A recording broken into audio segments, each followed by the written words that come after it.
Raspberry পাই বা এগুলো use করে কিভাবে আসলে এই ছোট, যেটাকে আমরা ডাম বলা যায়, এই ডাম ইলেকট্রনিক্স গুলাকে কিভাবে আমরা বোরিং ইলেকট্রনিক্স গুলাকে ডাইনামিক বানাতে পারি, আরো বেশি কাজ করাতে পারি, সেই জিনিসগুলো আসলে দেখার চেষ্টা করতে বলছিলাম।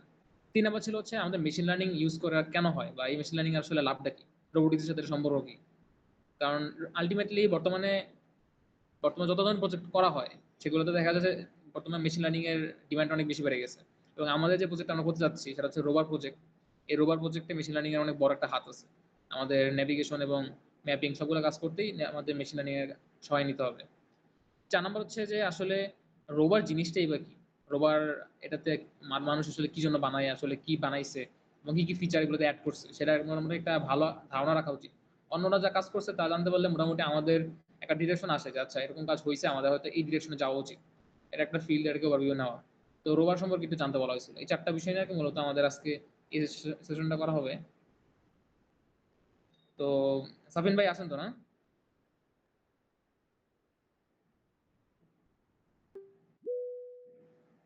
হ্যালো। হ্যাঁ, আমি আছি।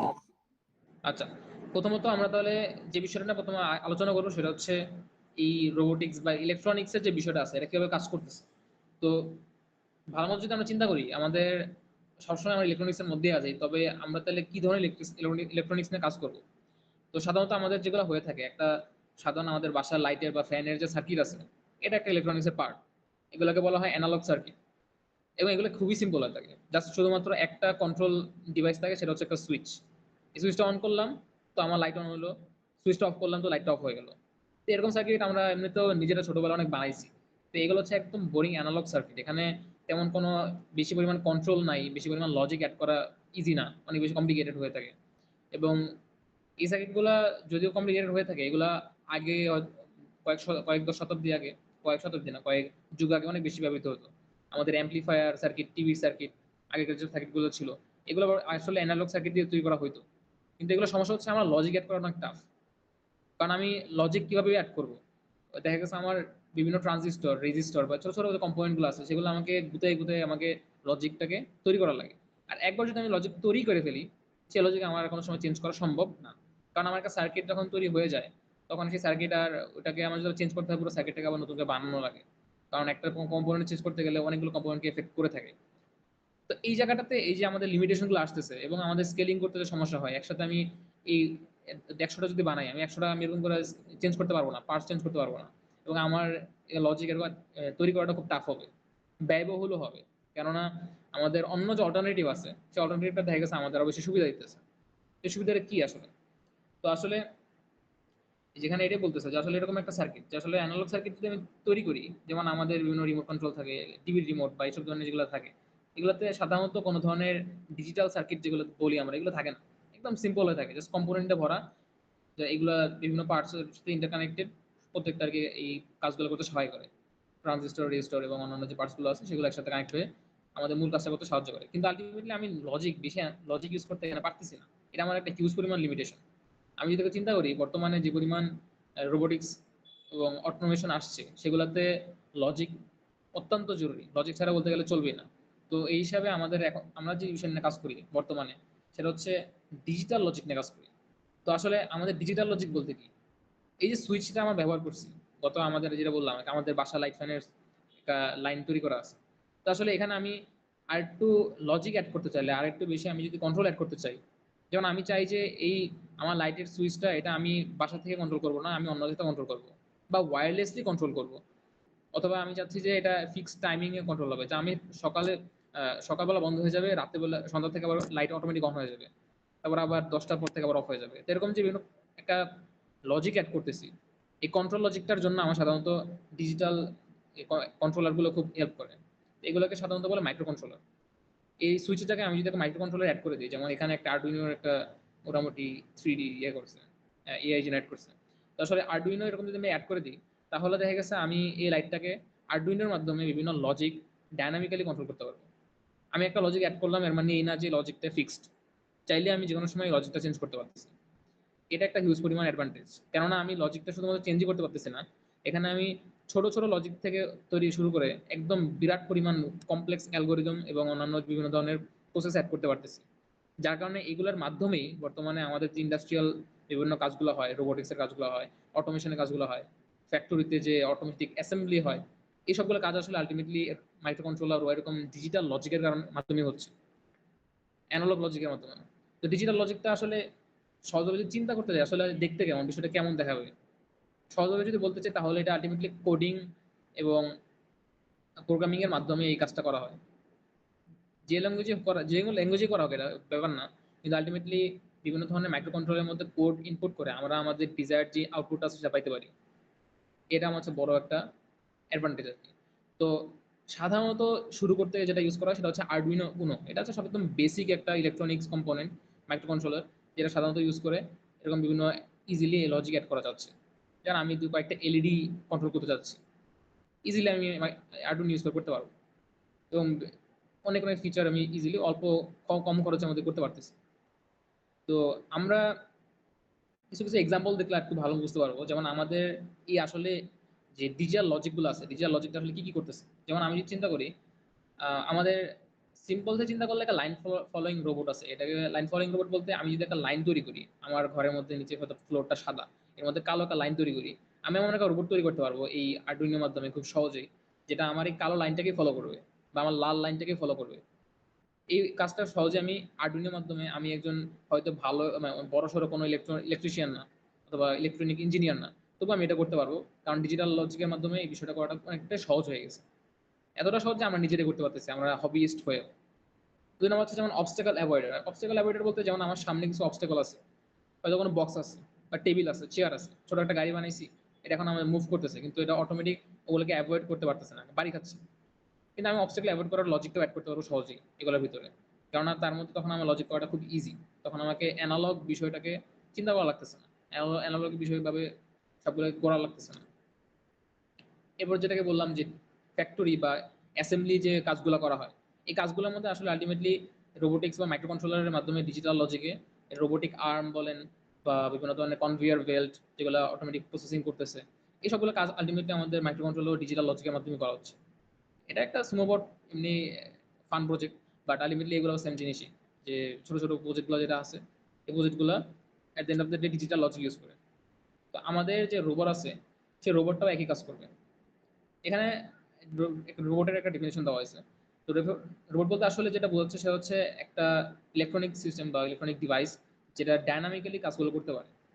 ও শুধুমাত্র অল্প ছোটখাটো কোনো কাজ করতে পারে না। ইলেকট্রনিক্স ঠিক আছে, আমি একটা সার্কিট বানাইছি, কিন্তু রোবট আসলে কি? আমরা সাধারণত রোবট বলতে বুঝি এমন কিছু যেটা সাধারণ কাজ থেকে আরো ব্যতিক্রম কিছু করতে পারে, সে আরো ডায়নামিক্যালি অনেক কাজ করতে পারবে। একটা ছোটখাটো সার্কিট, যেমন আমার ফোনও এটা একটা ইলেকট্রনিক সার্কিট, কিন্তু এটা কোনো রোবট না, কারণ এটা ইন্টারাক্ট করতে পারতেছে না, ডাইনামিক কিছু করতে পারতেছে না, মুভ করতে পারতেছে না, কোনো মেকানিজম নাই এটাতে এক্সট্রা। তো এই যে মানে রিয়েল ওয়ার্ল্ডের সাথে ইন্টারাক্ট করার যে বিষয়গুলো আছে, এগুলোকে আমরা সাধারণত রোবট বলে থাকি। যেমন আমরা চিন্তা করি যে সাধারণ একটা ছোট রোবটও তৈরি করা যায়, যেমন শুধুমাত্র কিছু চাকা যদি কন্ট্রোল করা যায় সেটাকেও রোবট বলা যায়। বা সে যদি কোনো রোবোটিক আর্ম তৈরি করে যেটা কোনো অবজেক্টকে মুভ করতে পারতেছে, এটাও একটা রোবট বলা যেতে পারে। আলটিমেটলি এটাই, যে আসলে এটা কিছু এনভায়রনমেন্টটাকে বুঝতে পারে, নিজে কোনো কিছু লজিক চিন্তা করতে পারে যে আমার এই জিনিসটা করতে হবে, যেমন লাইন ফলোয়িং রোবট, অথবা কোনো অবস্টাকল যেটা আছে অবস্টাকলকে অ্যাভয়েড করার যে রোবট, আর নিজে নিজে সে অ্যাক্ট করতে পারে, নিজে ওই হিসাবে ওই কাজটাকে সম্পন্ন করতে পারে, এটাই একটা রোবট। আমরা এটাকে চিন্তা করি। এবং অ্যাডভান্স ভাবে চিন্তা করি আমাদের সাইফাই মুভিজ এবং অন্যান্য যে এরকম ইন্টারনেট যেগুলো দেখানো হয়ে থাকে, এখানে হাইপ করা হয় হচ্ছে আপনার একদম রিয়েল ওয়ার্ল্ড রোবট যেটা আছে সেটা হিউম্যানয়েড রোবট, মানুষের মতো লড়তে পারে, মানুষের মতো চলতে পারে। এই ধরনের রোবটগুলোকে বেশি আসলে হাইপ করা হয়। ওগুলো হলো খুব অ্যাডভান্স ফর্মের রোবট। আমরা রিয়েল টেকনোলজিতে কাছাকাছি যাচ্ছি, কিন্তু এখনো যাইনি, এবং এটা খুব ব্যয়বহুল। যাই হোক, সেটা আসলে আলাদা বিষয়। কিন্তু রোবট বলতে সাধারণত বোঝানো যায় যে ডায়নামিক কোনো কাজ করতে পারে এগুলো। যেমন ফুড ডেলিভারি সিস্টেমে আমাদের এখন বর্তমানে ইউএসএ তে মোটামুটি অনেক কমন হয়ে গেছে, অনেক ধরনের কোম্পানি এগুলাকে ট্রায়াল দিতেছে, যে ফুড ডেলিভারি রোবট খাবার দিয়ে দেওয়া হবে, অটোমেটিক সে জিপিএস কে ট্র্যাক করে যে লোকেশনে খাবার কাস্টমার অর্ডার করছে সে কাস্টমারের কাছে পৌঁছে দিবে, বা ড্রোনের মাধ্যমে পৌঁছে দিচ্ছে। অথবা ফ্যাক্টরিতে যেটা বললাম, ফ্যাক্টরিতে রোবোটিক আর্মের মাধ্যমে অ্যাসেম্বলি করে করা হচ্ছে।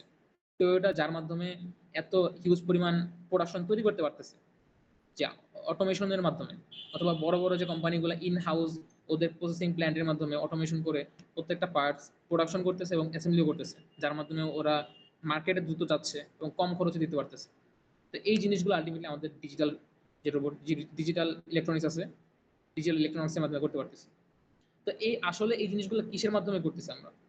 তো যেই জিনিসটা আসলে ব্রেন বা এটার যে আসলে লজিক যে আমি বলতেছি, অ্যানালগ সার্কিটে আমাদের বাসার যে সার্কিট এটা তো আসলে ফিক্সড, এখানে তারগুলো যেভাবে জোড়া লাগাবো সেভাবে কাজ করবে। কিন্তু ডিজিটাল লজিক হচ্ছে ডাইনামিক, ডিজিটাল কন্ট্রোলারগুলো ডিজিটাল ইলেকট্রনিক্সগুলো ডাইনামিক। আমি এখানে যে মাইক্রো কন্ট্রোলার থাকে, একটা ছোট একটা চিপ থাকে, এই চিপের মাধ্যমে আমি কোড বা লজিক আমি ইনপুট দিতে পারবো, যে নিজে ওই লজিক অনুযায়ী কাজ করবে। যেমন এখানে একটা আমি একটা ছবি দেখানো হয়েছিল, আরডুইনোর একটা ছবি শেখানো হয়েছিল। এই আরডুইনোর মাধ্যমে তারগুলো যাচ্ছে, এই তারগুলো হচ্ছে প্রত্যেকটা আমি বিভিন্ন যে কন্ট্রোল করতে যাচ্ছি সেই অবজেক্টগুলো বা ইলেকট্রনিক্সগুলো কম্পোনেন্টের সাথে কানেক্টেড হবে, এবং এই কম্পোনেন্টগুলো আমি লজিকের মাধ্যমে কন্ট্রোল করতে পারবো। এই আরডুইনো এটা জাস্ট একটা একটা মাইক্রো কন্ট্রোলারের নাম, এরকম আর বহুত আছে, কিন্তু এদের প্রত্যেকটাই আলটিমেটলি একই কাজ করে, বিভিন্ন কম্পোনেন্টকে কন্ট্রোল করার চেষ্টা করে। তো এটা হচ্ছে আমাদের মূল আর কি বিষয়, যে আসলে আমাদের চিন্তা করতে হবে যে আসলে আমরা যে কোডটা ঢালতেছি কিসে ঢালতেছি। কোডটা অ্যাকচুয়ালি ঢালতেছি এরকম ডিজিটাল যে মাইক্রো কন্ট্রোলার আছে, এগুলোকে বলে মাইক্রো কন্ট্রোলার। তো মাইক্রো কন্ট্রোলার গুলোর মধ্যে ঢালতেছি, এরা এই কাজটা করে দেয়। তো একটা নাম হচ্ছে আরডুইনো, এটা জেনে রাখা খুবই হেল্পফুল, কারণ এটা আমাদের বেশি হবিস ইলেকট্রনিক্স বলতে আসলে আরডুইনোই বোঝায় বর্তমানে, যতটুকু এটা মানে ফেমাস হয়েছে। কিন্তু এছাড়া আরো অনেক কিছু আছে, আর এর মাধ্যমে বিভিন্ন সেন্সর এবং এগুলো কন্ট্রোল করে আর কি মূলত। কিন্তু মেইন হেড হচ্ছে বা মেইন ব্রেন হচ্ছে যেটাকে বলি, সেটা হচ্ছে আরডুইনো। তো এটা হচ্ছে আমাদের মূল যে বিষয়টা, আসলে আমাদের ডিজিটাল ইলেকট্রনিক্স কি জিনিস, রোবট কি জিনিস, অ্যানালগ ইলেকট্রনিক্স কি জিনিস। অ্যানালগ ছিল আমাদের পূর্বের আগে যেভাবে সার্কিট তৈরি করা হতো, ডিজিটাল হচ্ছে আমাদের এখন বর্তমানে আমরা যেভাবে আরো অ্যাডভান্স লজিক ইউজ করার জন্য যে সার্কিটগুলো তৈরি করে থাকি। আর রোবট হচ্ছে এই সবগুলোকে ডাইনামিক্যালি ইউজ করার জন্য আমাদের যে সিস্টেমটা আছে সিস্টেমটা। এর গেল ফার্স্ট যে টপিকটা ছিল সেটা। সাবিন ভাই শুনতেছেন কি?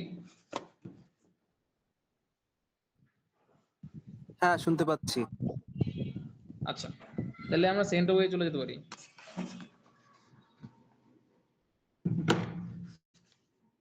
আচ্ছা, তো এই যে বললাম যে আমাদের একটা ব্রেন, আরডুইনো যে আমাদের ব্রেন হিসেবে কাজ করতেছে, একটা মাইক্রো কন্ট্রোলার যে আমি কোড ইনপুট দিয়ে এটাকে আমি কন্ট্রোল করতে পারতেছি আমার বিভিন্ন ধরনের কম্পোনেন্ট, সেটা লাইট হোক, ফ্যান হোক, মোটর হোক, অথবা অন্য যে কোনো সেন্সর বা সেন্সরই হোক না কেন, এগুলো যে আমি কন্ট্রোল করতে পারতেছি, সেন্স করতে পারতেছি, এগুলো করার জন্য আমার আলটিমেটলি প্রোগ্রামিং এর হেল্প নিতে হচ্ছে।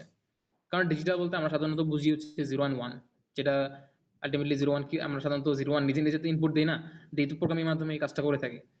তো এখানেও একই জিনিস, যে আমি যে ল্যাঙ্গুয়েজে করে থাকি, C++ হোক, সি হোক, পাইথন হোক, বা রুবিও হয়ে থাক, অথবা মানে বর্তমানে অনেকে আবার রাস্টও ট্রাই করতেছে। তো যে ল্যাঙ্গুয়েজ আমি করে থাকি না কেন, at the end of the day আমার এই প্রোগ্রামিং এর মাধ্যমে আমি ডিজিটাল লজিকটাকে কন্ট্রোল করে থাকি। এর যে লজিক আছে, লজিকটাকে আমি মানুষের কাছে এই কম্পিউটারকে বুঝিয়ে থাকি। তো প্রোগ্রামিং এর বিষয়টা বোঝা লাগবে যে আসলে আলটিমেটলি প্রোগ্রামিং এর কাজটা কি এখানে। প্রোগ্রামিংটা আমাদের মেইন, এই ডিজিটাল লজিকে কন্ট্রোলের জন্য আমার প্রোগ্রামিংটা হচ্ছে আমার ওর সাথে কথা বলার ভাষা। তো এই জন্য আমাদের সাধারণত যে কাজটা করা হয়, একটা মাথা না, একটা ব্রেন তো আছে, কিন্তু ব্রেনের যদি হাত না থাকে, চোখ না থাকে, পা না থাকে, তাহলে সে তো কাজ করতে পারতেছে না। রোবটটা যদি ডাইনামিক নিয়ে তো লাফালাফি করলাম, সে ডাইনামিকজম তো আসতেছে না। তো ডাইনামিক করার জন্য একটা রোবটকে সাধারণত সেন্সরস ইউজ করা হয়। সেন্সর বলতে কি কি সেন্সর হইতে পারে, এর একদম সিম্পল থেকে যদি মনে করেন লাইট সেন্সর, যে আসলে কি পরিমাণ লাইট আছে, থেকে শুরু করে টেম্পারেচার সেন্সর, বা ক্যামেরাও একটা সেন্সর। ক্যামেরা সেন্সর কিভাবে, ক্যামেরা হচ্ছে আমাদের আশেপাশে যে লাইট গুলো আছে, লাইট গুলো ক্যাপচার করে পিক্সেল হিসাবে আমাদের কম্পিউটারের কাছে প্রকাশ করে। আমরা চোখে দেখি, কোনো সময় পিক্সেল দেখি না চোখে, আমরা চোখে সরাসরি অবজেক্টটাকে একটা আলাদা একটা ফর্মে দেখি, অবজেক্টকে অবজেক্ট হিসেবে আমরা চিন্তা করি। কিন্তু এর মাঝে কম্পিউটার এভাবে দেখতে পারে না, কম্পিউটার পিক্সেল হিসেবে প্রত্যেকটা একটা ছবিকে দেখে আর কি। সেই ছবিটা সেন্স করতেছে কি কিসের মাধ্যমে, ক্যামেরার মাধ্যমে। অথবা লাইডার একটা নামক একটা সেন্সর আছে, এই সেন্সরের মাধ্যমে ডিস্টেন্স চেক করতে পারে, একটা অবজেক্ট আমার সামনে আছে কিন্তু কতটুকু দূরে আছে, এই সেন্সরের মাধ্যমে, লাইডার সেন্সরের মাধ্যমে এগুলো চেক করা যায়। তো এই সেন্সরের বিষয়গুলো আর কি খুব ইম্পর্টেন্ট, যে আসলে আমাদের এই ব্রেনের যে চোখ আছে, ব্রেনের যে সেন্সর আছে, সেন্সরগুলো আসলে সেন্স করে, যেমন আমাদের চোখ কান এগুলো সেন্স করে, মাইকের মাধ্যমে অডিটরি সেন্সর হিসেবে কাজ করে। তো এই যে বিষয়গুলো আর কি আছে। তো ক্যামেরা, লাইডার, এই যে কালার সেন্সর নিয়ে হালকা একটু এখানে উল্লেখ করা আছে, বাট মূলত ওর সারাউন্ডিং এ বোঝার জন্য এই সেন্সরগুলো ইউজ করে। আর আলটিমেটলি এগুলোর ডিসিশনটা নিবে অবশ্যই আমাদের যে ব্রেনটা আছে, মাইক্রো কন্ট্রোলারটা আছে, সেই ডিসিশনটা নিবে। আলটিমেটলি আমি যা দেখতেছি ওর সামনে দেখতেছে একটা অবজেক্ট আছে। এখন লজিকটা হচ্ছে অবজেক্ট থাকলে তুমি মুভ করবা, অবজেক্ট থাকলে তুমি বাড়ি খেতে পারবে না, বাড়ি খেলে তো তুমি গাড়িটা ধ্বংস হয়ে যাবে, তো তুমি বাড়ি খেতে পারবে না। এই লজিকটা হচ্ছে আলটিমেটলি মাইক্রো কন্ট্রোলের মধ্যে থাকবে। ও ওই সেন্সর থেকে ডেটাগুলো নিবে, ডেটাকে প্রসেসিং করবে, প্রসেসিং করে আমাদের লজিক অনুযায়ী সে ডিসিশন নেবে, এবং এই অনুযায়ী পরে যে আমাদের অন্যান্য মুভিং পার্টস গুলো আছে সেগুলো মুভ করবে। তো এটা কি বলতেছে, সেন্স করবে, প্রসেস করবে এন্ড অ্যাক্ট। অ্যাক্ট মানে পরে যে অ্যাকশনটা নেওয়া লাগবে সেই অ্যাকশনটা। তো এই জন্য আমাদের সাধারণত মাইক্রো কন্ট্রোলার অনেক ধরনের হয়ে থাকে। মাইক্রো কন্ট্রোলার নাম কিন্তু মূলত ব্রেন বা পাওয়ার, যে পাওয়ারটা আছে এই কম্পিউটারটা অনেক ধরনের হয়ে থাকে। সিম্পল, একদম সিম্পলেস্ট যেটা সেটা হচ্ছে আরডুইনো, আরডুইনো উনো বলে। অনেক ধরনের আরডুইনো আছে, আরডুইনো ন্যানো, আরডুইনো উনো, অনেক, যাই হোক এটা সবচেয়ে সিম্পল যেটা আছে আরডুইনো। এটার দামও বেশি না, 600-700 টাকা দিয়ে একটা আরডুইনো পাওয়া যায় এবং এটা সিম্পল কাজ করতে পারে, কিন্তু এটার ক্যাপাসিটি অনেক কম। সিম্পল কাজগুলোই করা যাবে। আলটিমেটলি আমি যখন একটু মুভ করব, আমার যখন ক্যামেরা সেন্সর লাগবে, যখন আমার ইন্টারনেটের সাথে কানেকশন করা লাগবে, অথবা অ্যাডভান্স কিছু করা লাগবে, তখন আমি আর একটু অ্যাডভান্স পাওয়ার পাওয়ার ব্রেন লাগবে। এটার জন্য আসলে হচ্ছে রাসবেরি পাই। রাসবেরি পাই বা এই ধরনের যে ইয়েগুলো ব্রেনগুলো আছে, এই ধরনের যে মাইক্রো, এটাকে বলে মিনি কম্পিউটার বা সিঙ্গেল বোর্ড কম্পিউটার।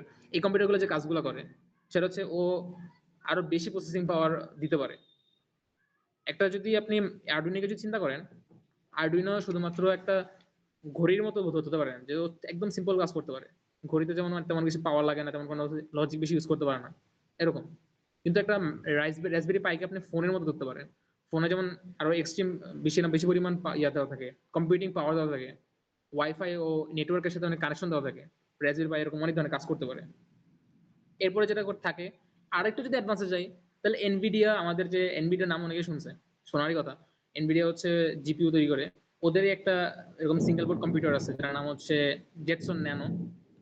এটা আমরা ইউজ করতে পারি। তো যেটাই হোক, আলটিমেটলি নামটা জানাটাই এখানে গুরুত্বপূর্ণ, সবগুলা ইন ডিটেলস এখন জানা জরুরি না। তো আমাদের কাছে অপশন আছে আরডুইনো, রাসবেরি পাই, অথবা এনভিডিয়া জেটসন ন্যানো। তো আমরা এগুলো ইউজ করে আলটিমেটলি আমাদের যে প্রসেসিং পাওয়ার গুলো আছে, প্রসেসিং নিডস গুলো আছে, সেই নিডস গুলো আমরা ফুলফিল করতে পারি। আর সেম জিনিস এখানে, একই জিনিস দেওয়া আছে যে আলটিমেটলি আপনার আমাদের যে রোবটটা আছে সেই রোবটটার যে ডিসিশন পাওয়ারটা আছে সেটাকে অনেক লেভেলে হইতে পারে, সিম্পল থেকে শুরু করে অনেক কমপ্লিকেটেড হইতে পারে। এই আমার মেশিন লার্নিং ইউজ করতে পারি, এটা আমরা সামনে একটু ডিসকাস করবো। এই জিনিসগুলো আলটিমেটলি আমাদের এই মাইক্রো কন্ট্রোলার অথবা যে ব্রেনটা আছে সেই ব্রেনটা আমাদের কাজগুলো করে দিচ্ছে। তো ইয়া এখানে বিগিনার, এখানে কিছু রোবটের মানে এক্সাম্পল দেওয়া আছে আসলে কি প্রজেক্ট হতে পারে। যেমন আরডুইনো উনোকে ইউজ করে কিছু লাইন ফলোইং রোবট, আগের গুলো বলতেছে আর কি, line following robot, obstacle avoidance robots, বা কালার সর্টিং আর্ম, অথবা কোনো একটা রিমোট কন্ট্রোল গাড়ি আমরা যেমন ছোটবেলায় দেখছি, এগুলো আমরা তৈরি করতে পারি। এগুলো আমরা তৈরি করলাম, একদম সিম্পল প্রজেক্ট। কিন্তু একটা অ্যাডভান্স যেগুলো চিন্তা করলে, তখন অ্যাডভান্স চিন্তা করলে আমাদের এরকম হতে পারে যে আমাদের ঘরটাকে আমরা স্মার্ট তৈরি করে ফেললাম, যে আমাদের ঘরের সবকিছু আমরা এখন ডিজিটালি কন্ট্রোল করব। সুইচ থাকবে, কিন্তু সুইচ থাকবে ব্যাকআপ হিসেবে। কিন্তু আমি চাইলে অটোমেটিক্যালি এগুলা আমার ফোনের মাধ্যমে বা এআই এর মাধ্যমে কন্ট্রোল করতে চাই, তো আমি এটা কন্ট্রোল করতে পারবো। আরডুইনোর মাধ্যমে এটা করা সম্ভব। অথবা রাসবেরি পাই ইউজ করতে পারি। অথবা আমাদের বর্তমানে এখন টেসলা বা এরকম নতুন এখন অ্যাডভান্স যে ডিজিটাল ড্রাইভিং কারগুলো তৈরি হয়েছে, চাইনিজ হোক আমেরিকান হোক, এগুলো যে আমাদের এখন বর্তমানে সেলফ ড্রাইভিং করতে পারতেছে, এগুলো করতেছে আলটিমেটলি ভিশন বেসড নেভিগেশন বা এগুলো অ্যাডভান্স কম্পিউটারের মাধ্যমে। রাসবেরি পাইয়ের মাধ্যমে এটা করা পসিবল না বললেই চলে, কারণ এটা অনেক অ্যাডভান্স হাই লেভেল প্রসেসিং করে না। তো এগুলো হচ্ছে একটু মিড বা কমপ্লেক্স কন্ট্রোল আর কি। রোবোটিক আর্ম যেমন, এগুলো রোবোটিক আর্মের জন্য মোটামুটি কমপ্লিকেটেড একটা প্রজেক্ট, কারণ এখানে অনেক বিষয় থাকে, অ্যাকচুয়েটর থাকে। এগুলাকে কন্ট্রোল করার জন্য ভালো পরিমাণ একটা কন্ট্রোলার প্রয়োজন হয়। আর মোটামুটি একটু অ্যাডভান্স যদি চিন্তা করা হয় তাহলে সেলফ ড্রাইভিং কারে যেটা বলা হইতেছে এগুলো লাগে। এখানে এনভিডিয়া জেটসন বা এগুলো লাগে, কেননা আলটিমেটলি অ্যাডভান্স প্রজেক্টের জন্য তখন দেখা গেছে আমাদের বেশি পরিমাণ মেশিন লার্নিং যে প্রজেক্টগুলো থাকে, নিডস গুলো থাকে, সেটা আমাদের ছোটখাটো যে মাইক্রো কন্ট্রোলার গুলো আছে এগুলো দিতে পারে না। এদের মাধ্যমে এদের মতো কম্পিউটিং পাওয়ার নেই। একটা আরডুইনো যেমন বললাম, এটা একদম সিম্পল, এর মধ্যে তেমন কম্পিউটিং পাওয়ার নেই বললেই চলে। রাসবেরি পাই মোটামুটি আছে, কিন্তু তবুও এর জিপিইউ নেই।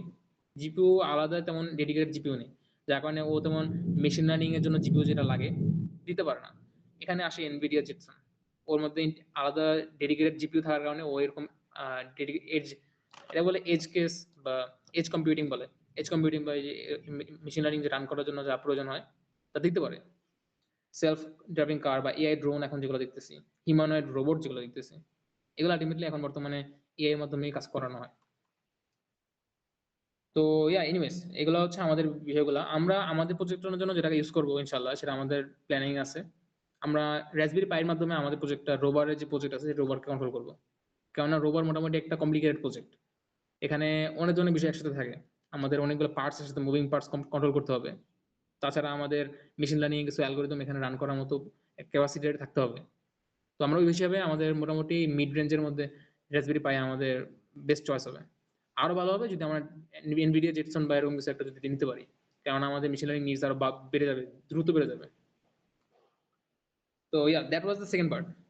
আমাদের আলটিমেটলি মেশিন কি বলে রোবটের যে ব্রেন আছে, কি কি ধরনের হতে পারে এবং সেগুলো আসলে কিভাবে, পার্থক্যটা কি, কোনটার কাজটা কি। থার্ড যে প্রশ্নটা ছিল, থার্ড কোশ্চেন ছিল আমাদের মেশিন লার্নিং নিয়ে একটু আর নিজেরা একটু দেখার জন্য মেশিন লার্নিং আসলে কি কাজ। এত কিছু বুঝলাম। আমার ইলেকট্রনিক্স, অ্যানালগ ইলেকট্রনিক্স আছে, ডিজিটাল ইলেকট্রনিক্স আছে। ডিজিটাল ইলেকট্রনিক্স আমাদের অনেক কাজে লাগে, অনেক অনেক কিছু হতেছে। এটা কারণে আমি বেশি লজিক ইউজ করতে পারি। লজিকের জন্য রাসবেরি পাই, আরডুইনো, এনভিডিয়া জেটসন যেগুলো আছে এগুলো ইউজ করতেছি ভালো। তো মেশিন লার্নিং কি দরকার? তো মেশিন লার্নিং আসলে এমন একটা জিনিস যে আসলে সবকিছু আমরা লজিকের মাধ্যমে প্রকাশ করাটা অনেক টাফ। যেমন আপনি যদি চিন্তা করেন, আপনার নিজের যে হ্যান্ড রাইটিং আছে, প্রত্যেকের হ্যান্ড রাইটিং ডিফারেন্ট। আমার হ্যান্ড রাইটিং থেকে আমার ফ্রেন্ডের হ্যান্ড রাইটিং অবশ্যই ডিফারেন্ট। হয়তো আমারটা খারাপ, ওরটা আরো অনেক ভালো, ওরটা সুন্দর। কিন্তু এই হ্যান্ড রাইটিং গুলো যদি আমি ইমেজ, ছবি তুলি বা ছবি বা স্ক্যান করি, যেভাবেই নেই, স্ক্যান করে যদি আমি এগুলাকে ডিজিটালি নাম্বার হিসেবে, মানে ডিজিটাল প্রকাশ করতে চাই, যে এই যে একটা নয়ের মতো টান দেওয়া আছে, এই টানটা হচ্ছে 9, এটাকে যদি আমি এক্সপ্রেস করতে চাই, তখন দেখা যাবে যে আমার এটাকে ডিজিটালি পিক্সেল থেকে ম্যাপিং করাটা অনেক বেশি কমপ্লিকেটেড, প্রায় ইম্পসিবল বলতে গেলে। কারণ প্রত্যেকের হ্যান্ডরাইটিং ডিফারেন্ট। এটা প্রেডিক্ট করা বা এটা পসিবলি মনে করো লজিকের মধ্যে আনা অনেক টাফ। এগুলাকে বলে প্যাটার্ন রিকগনিশনের জন্য। এগুলো তো প্যাটার্ন, যে আসলে আমার হাতের লেখা এরকম একটা রেখা থাকলেই এটা 9, এরকম একটা রেখা থাকলেই এটা 2, এরকম রেখা থাকলে এটা 1। এই যে বিষয়গুলো আছে, এটা লেখাকে রেকগনিশন করা, প্যাটার্নকে রেকগনিশন করা, এগুলোর কাজে আমাদের মূলত মেশিন লার্নিং ব্যবহৃত হয়ে থাকে। এবার এটা আজকে না, মোটামুটি অনেক বেশ কয়েক যুগ যাবত এটা আমরা করে আসছি। কম্পিউটারের শুরু থেকে মোটামুটি আমাদের এআই এবং মেশিন লার্নিং নিয়ে অনেক ধরনের কাজ, রিসার্চ চলে আসছে। তো বর্তমানে আমরা হালকা হালকা মানে শুনতেছি যে এআই, মেশিন লার্নিং এগুলো একটা জিনিস আছে, কিন্তু এটা বেশ পুরোনো এক জিনিস আর বড় একটা রিসার্চ ফিল্ড। তো আমাদের মেশিন লার্নিং এটি কাজটাই করতেছে, যেটা বললাম যে অনেক ধরনের হয়ে থাকে, এগুলো আমাদের ইম্পর্টেন্ট না। বাট আনসার্টিনিটি যে আসলে এই যে বিভিন্ন ধরনের হয়ে থাকে, যেটা কমপ্লেক্স, এত কমপ্লেক্স যে আমি এটাকে সরাসরি লজিকের মাধ্যমে অ্যাক্সেস করতে পারতেছি না, আমাকে প্যাটার্ন রেকগনিশন করতে করতে হচ্ছে। তখন আমাকে দেখা যাচ্ছে মেশিন লার্নিং এর সহায় নিতে হচ্ছে। তো এটা খুবই কমন। যেমন একটা বললাম যে আরেকটা হচ্ছে যে এটা যখন আমাদের রাইট আর রং অ্যান্সার থাকবে না, সবসময় যে আমাদের এটাই রাইট এটা বলা কঠিন। প্রেডিকশন করতে গেলে আমি বলতে পারবো না যে আসলে কোনটা হবে কোনটা হবে না। আমাদের তখন কিছু গেস করতে হয়। গেস করার সময় কোনো লজিক্যাল কাজ করে না, এটা অনেকটা প্যাটার্ন দেখে বলতে হয় যে আসলে আমার এরকম হয়ে আসছে, হয়তো এরকম হবে, ব্যাস এতটুকুই। তো মেশিন লার্নিং এই কাজটাই করতেছে। আর যদি আমাদের নিয়ম থাকে তাহলে মেশিন লার্নিং, যে আমি বুঝতে পারতেছি যে আসলে এই কাজটা হবে, এই কাজটা ডিরেক্ট এই লজিকটাকে ইউজ করতে হবে, তখন আমাদের মেশিন লার্নিং এর প্রয়োজন হয় না, কারণ সিম্পল জিনিসটা। যেমন এই যেখানে এক্সাম্পল দিছে, যেমন প্যাটার্ন রিকগনিশনের জন্য অবজেক্ট ডিটেকশন, বর্তমানে এটা অনেক কমন হয়ে গেছে, আমরা এখন দেখে এটা চিন্তা করি না। কিন্তু আমাদের ছবির মাধ্যমে কম্পিউটার বুঝতে পারে যে আমার এই বস্তুটা কি বস্তু, এটা একটা টেবল নাকি এটা একটা ঘর, নাকি একটা গাড়ি, নাকি একটা সাইকেল। এখন বর্তমানে এই প্যাটার্ন রেকগনিশন খুবই সিম্পল হয়ে গেছে, খুবই ইজি হয়ে গেছে। কম্পিউটার ছবি থেকে সহজেই কোনটা কোন বস্তু অবজেক্ট ডিটেকশন করতে পারতেছে, ট্র্যাক করতে পারতেছে যে অবজেক্টটা এখান থেকে এখানে গেছে, ট্র্যাকিং এর ওর একটা পসিবিলিটি আছে। তারপরে এর পাশাপাশি এখানে আরো কিছু আছে, এগুলো একটু কমপ্লিকেটেড বিষয়, বাট মূলত একটা ছবি থেকে ও এখন ম্যাপিংও করতে পারে, 3D মডেল তৈরি করতে পারে। একটা অবজেক্টের কয়েকটা ছবি থেকে একটা 3D কনস্ট্রাকশন করে, যে আসলে এটা আসল রূপ হয়তো এরকম এরকম বর্তমানে মোটামুটি পসিবল হয়ে হয়ে গেছে। আর আমাদের সামনে যে রোবার প্রজেক্ট হবে, রোবার প্রজেক্টে আমরা এই ধরনের মেশিন লার্নিং এর মাধ্যমে আমাদের সারাউন্ডিং কে স্ক্যান করে এখান থেকে একটা মডেল তৈরি করার চেষ্টা করব, 3D মডেল। যে আসলে আমাদের সারাউন্ডিংটা কেমন এবং আমাদের সামনে রোবট বা রোভার যেটা আছে তার মুভমেন্টটা কেমন হবে, এই জিনিসগুলো আমাদের করতে সাহায্য করবে। এর পাশাপাশি 3D ম্যাপিং বা 3D পারসেপশন এগুলো করতে পারে। 3D পারসেপশন বলতে জাস্ট ওইটাই যে আসলে 2D 3D at the end of the day. এখানে এখানে যেটা বলছে লোকালাইজেশন বলতে ও কোন ম্যাপে কোন পয়েন্টে আছে, আমাদের স্ক্যান করা এনভায়রনমেন্টের মধ্যে কোন যে পয়েন্টে আছে এটা বোঝার জন্য তো ক্যাপাবিলিটি। আর পারসেপশন এন্ড ম্যাপিং এর জন্য মূলত যে স্ক্যানিং এর যে বিষয়টা বলছিলাম সেই বিষয়টা আর কি এসে পড়ে এখানে। তো এই ধরনের কঠিন কাজগুলো করার জন্য আমাদের মেশিন লার্নিং ছাড়া মোটামুটি বলতে গেলে খুবই টাফ। তো এই মেশিন লার্নিং আমাদের জন্য একটা বড় ব্লেসিং হয়ে গেছে, ইজি হয়ে গেছে কাজগুলো। তো এই যে এখানে আরো কিছু এক্সাম্পল দিচ্ছে মোটামুটি আমরা এটা অনেকে শুনে থাকি যে আমাদের এআই এর মাধ্যমে এআই অনেক গ্র্যান্ড মাস্টারকে বিট করে বা অনেক গেমসের মাধ্যমে গেমসে হারাই ফেলে। এগুলো আসলে আলটিমেটলি মেশিন লার্নিং এবং ট্রেনিং এর মাধ্যমে, যে আসলে অন্যান্য আগে যে গেমস খেলছে আর ভালো ভালো প্লেয়াররা তাদের গেমস থেকে ট্রেনিং করে আলটিমেটলি এগুলো তৈরি করা হয়, যার মাধ্যমে দেখা গেছে ভালো আরো গ্র্যান্ড মাস্টাররা আসলেও তারা তাদের সাথে পারতেছে না। এই বিভিন্ন ধরনের বটস তৈরি করা হয়, এগুলো মেশিন লার্নিং এর মাধ্যমে তৈরি করা হচ্ছে যাতে প্যাটার্ন রিকগনিশন করে ভালো উইনিং যে গেম স্ট্র্যাটেজিটা আছে সেটা তৈরি করতে পারে। আর ইয়া প্রিটি মাচ এটা অনেক কমন ফ্যাক্টরিতে, মোটামুটি ফ্যাক্টরিতে হোক, সেলফ ড্রাইভিং কারসে হোক, যেটা শুরুতে বলা হয়েছে, অন্যান্য যে এরকম মুভিং পার্টস গুলো আছে, হিউম্যানয়েড মুভিং বা বস্টন ডাইনামিক্সের যে আমরা মোটামুটি দেখছি অনেকে কুকুরের মতো লড়তে পারে এরকম কিছু ইয়া করছে, এআই দিয়ে মুভমেন্ট তৈরি করতে পারছে। এই জিনিসগুলো আলটিমেটলি মেশিন লার্নিং এর সহায় নিচ্ছে আর কি। তো এখানে তেমন কিছু নাই, মেশিন লার্নিং এর মূল কাজটাই এটা, বাকি সবকিছু আমাদের তেমন একটা ইম্পর্টেন্ট না। ভাই কি আছেন? হ্যাঁ হ্যাঁ আছি। আচ্ছা, তো মোটামুটি আমরা বুঝলাম যে আসলে আমাদের অ্যানালগ ইলেকট্রনিক্স যেটা আছে, অ্যানালগ ইলেকট্রনিক্স কাজ করে কিন্তু এটা আসলে আলটিমেটলি লজিক অ্যাড করতে সক্ষম না, যার কারণে আমরা ডিজিটাল ইলেকট্রনিক্সের সহায় নিই। এবং ডিজিটাল ইলেকট্রনিক্সের মাধ্যমে আমরা এখন আরো বেশি পরিমাণ লজিক এবং কমপ্লেক্সিটি অ্যাড করতে পারতেছি। কিন্তু তার মাধ্যমে এখন আমাদের এই জন্য আমাদের যে ডিভাইস বা ব্রেনগুলো ইউজ করতেছি, যেটা আমাদের মেইন ব্রেন হিসেবে কাজ করবে যে কম্পিউটারটা, সেগুলো হচ্ছে যেমন আমরা বললাম আরডুইনো বা রাসবেরি পাই বা এনভিডিয়া জ্যাকসন, এগুলো ইউজ করি।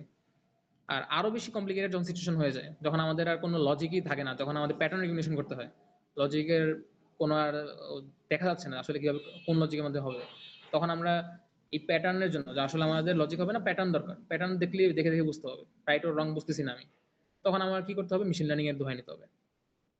তো এই বিষয়গুলো হচ্ছে সবগুলো আমাদের কেন ডিসকাস করা হচ্ছে, কারণ আলটিমেটলি আমাদের যে রোবট প্রজেক্টটা আছে, একটা রোভার যেটা অন্য একটা প্ল্যানেটে যাবে, প্ল্যানেটে গিয়ে এক্সপ্লোরেশন করবে, মুভমেন্ট করবে, ওর যে নেভিগেশন প্রয়োজনগুলো আছে নেভিগেশনগুলো করবে, এই জন্য আমাদের আলটিমেটলি এই সবগুলো জিনিসের হেল্প নেওয়া লাগবে এবং আরো অনেক। তো রোভার আসলে কি জিনিস?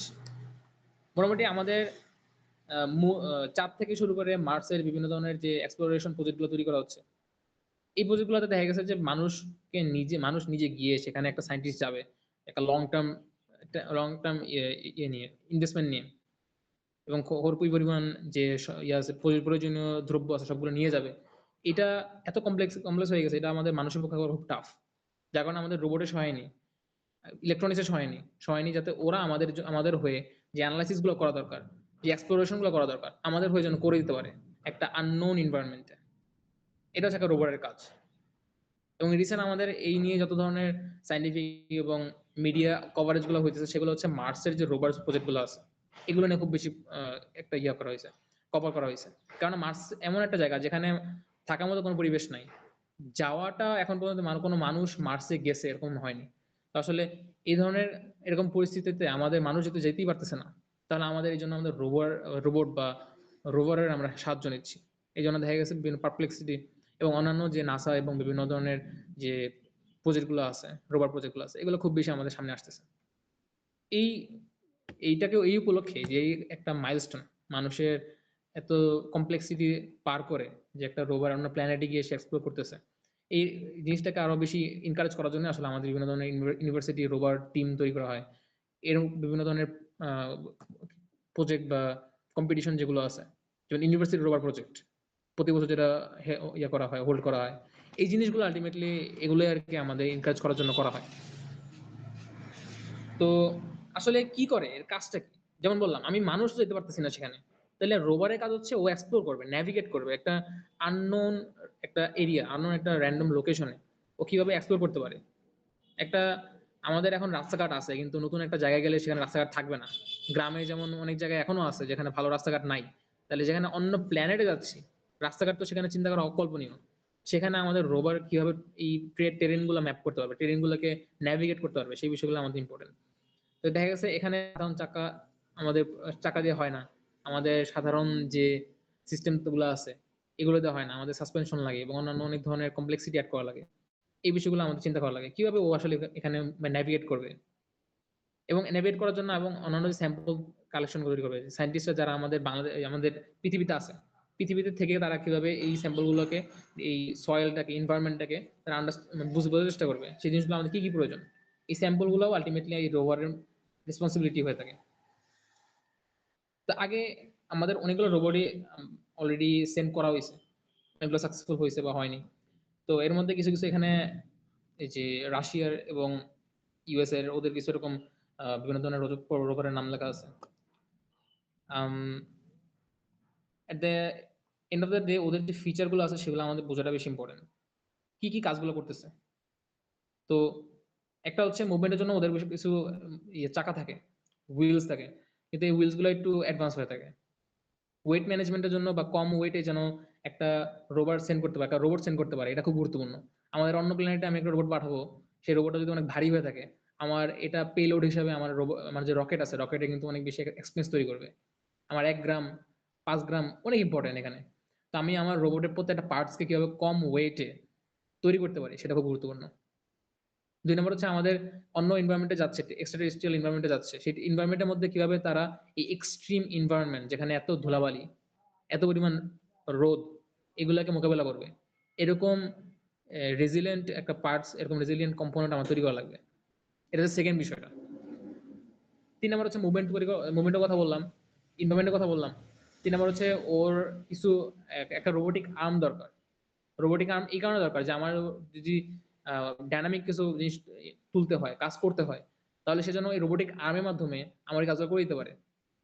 আমার যে শিপ আছে, আমার যে শাটেল আছে, শাটেলে যদি কোনো ধরনের ম্যাল ফাংশন হয়, সেই ম্যাল ফাংশন জন্য আমি রোবটের মাধ্যমে, রোবটের মাধ্যমে ঠিক করতে পারি, সেই সেই জন্য একটা রোবোটিক আর্মের প্রয়োজন হয় যেটা হাতের মতো কাজ করবে এবং মোটামুটি আমাদের যে রিকোয়ারমেন্ট আছে রিকোয়ারমেন্ট গুলো ফুলফিল করবে। কমিউনিকেশনের জন্য অনেক, কমিউনিকেশনটা খুবই গুরুত্বপূর্ণ, কেননা একটা রোভার আমাদের অন্য জেলাতে যাচ্ছে না, পাশের রুমে যাচ্ছে না, এরা যাচ্ছে কয়েক হাজার কিলোমিটার দূরে। এত হাজার কিলোমিটার দূরে কমিউনিকেশন করা, এটা একটা ইঞ্জিনিয়ারিং মাইলস্টোন। কেননা আমাদের এখান থেকে দেখা গেছে গ্রাম থেকে শহরে কমিউনিকেট করাটাও অনেক টাফ, নেটওয়ার্ক ভালো থাকে না, অনেক সমস্যা হয়। যখন বৃষ্টি চলতেছে, বৃষ্টির মাধ্যমে দেখা যাচ্ছে আমাদের নেটওয়ার্কের ক্ষতি হচ্ছে। তাহলে এত দূরে এত অন্য প্ল্যানেটে গেলে তাদের সাথে আমি কিভাবে কমিউনিকেট করবো, কমিউনিকেশন যে ওয়্যারলেস কমিউনিকেশনটা আছে সেটা স্টেবল কিভাবে রাখা যেতে পারে, এটা একটা ইঞ্জিনিয়ারিং একটা বিষয়। এই জন্য আমরা আমাদের এটা বলতেছি না যে আমাদের যে প্রজেক্ট আছে সেটাতে এত কিছু একদম সিরিয়াস ভাবে লাগবে, আমাদের রিকোয়ারমেন্টস আরো লো থাকবে, কিন্তু তাও অনেকটা কমপ্লিকেটেড। তারপর হচ্ছে আমাদের যে অটোনমির যে বিষয়টা থাকে, যে এই নতুন এনভায়রনমেন্টের মধ্যে ও যেন নিজে কিছু কাজগুলো করতে পারে, কারণ আলটিমেটলি প্রত্যেকটা হিউম্যান ইনভলভমেন্ট অনেক বেশি এক্সপেন্সিভ এবং টাইম কনজিউমিং। অটোনোমাস যত বেশি করতে পারবে, ম্যাপিং, এনভায়রনমেন্ট ম্যাপিং, নেভিগেশন এবং অন্য টাস্ক কমপ্লিশন, এগুলোর জন্য একটা রোবট নিজে করতে পারে, এগুলো অনেক বেশি ইম্পর্টেন্ট। এই যে এই জিনিসগুলো আর কি মোটামুটি এখানে দেওয়া আছে। Sample collection, mobility system, chassis অথবা body communications, onboard computer and autonomy, এই সবগুলোর জন্য আমাদের একটা রোবট করতে পারে। এগুলো হচ্ছে আমাদের টার্গেট যে গোলস আছে আমাদের, এই একটা রোবটসের জন্য সবগুলা জরুরি। এখানে এনার্জিরও বিষয় থাকে, এনার্জি ম্যানেজমেন্ট, পাওয়ার ম্যানেজমেন্ট যেটা থাকে। আলটিমেটলি অন্য এনভায়রনমেন্টে এখানে ওর কোনো কারেন্টের লাইন নেই যে ওখানে ইজিলি পাওয়ার আপ করে ফেলবে। আলটিমেটলি ওকে সোলার বা অন্যান্য রিনিউয়েবল সোর্স ইউজ করা লাগতেছে। তো এইসব বিষয়গুলো মাথায় রাখা খুব জরুরি। আমাদের কিভাবে রিনিউয়েবল এনার্জি, যেটা কোনো ধরনের আনরিনিউয়েবল যে অয়েল হোক বা বর্তমানে যে সিস্টেমগুলো আছে, এগুলোর বাইরে কিভাবে ও নিজেকে পাওয়ার আপ করতে পারবে, রিচার্জ করতে পারবে, এগুলো জিনিসগুলো আমার মাথায় রাখা জরুরি। তো এটাই মোটামুটি আমাদের মূল জিনিসগুলো। আর মোটামুটি বাকি পার্টস এর বিষয় এখানে, তো এখানে অনেকগুলো আছে, যেমন এখানে বলতেছে টেম্পারেচার এক্সট্রিম কিছু চ্যালেঞ্জ আর কি, টেম্পারেচার এক্সট্রিম যেটা বললাম।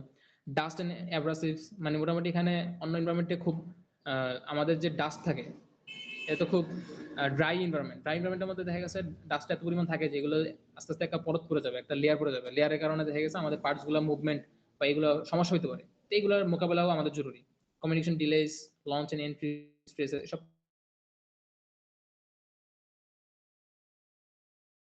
কিছু মোটামুটি আমাদের ইম্পর্টেন্ট বিষয়। তো এই ছিল আমাদের রোবটের বিষয়ে যে 4টা টপিক, সেগুলো ডিসকাশন। আসলে আমাদের ইলেকট্রনিক্স বিষয়টা কি, মেশিন লার্নিং কেন এখানে ইউজ করা হয়, এবং রোবরে আলটিমেটলি সবকিছু কিভাবে একসাথে কাজ করতে পারে, সবকিছু আমাদের মোটামুটি আইডিয়া। তো এর মাধ্যমে লাস্টে একটাই বলতে চাই যে মেশিন লার্নিং এখানে রোবটে কি ইউজ করবে, মেশিন লার্নিং এবং মেশিন একটা তো হচ্ছে আমরা বুঝতে পারতেছি আমাদের ব্রেন দরকার, আমাদের একটা মাইক্রো কন্ট্রোলার এবং অন্যান্য কম্পিউটারের প্রসেসিং পাওয়ার হিসেবে কন্ট্রোলার হিসেবে দরকার। কিন্তু এখানে আরো একটা বিষয় কারণে দরকার, সেটা হচ্ছে যে আমাদের অটোনোমাস যে কাজগুলো আছে সেগুলো করার জন্য আমার আলটিমেটলি দেখা গেছে মেশিন লার্নিং এর প্রয়োজন হয়। ক্যামেরার মাধ্যমে সারাউন্ডিং এ ক্যাপচার করা, সেখান থেকে একটা ম্যাপিং তৈরি করা এবং নিজে নেভিগেশন করা, প্রত্যেকটা কমপ্লিকেটেড টাস্ক। তো আলটিমেটলি এই হচ্ছে আমাদের বিষয়গুলো আর কি।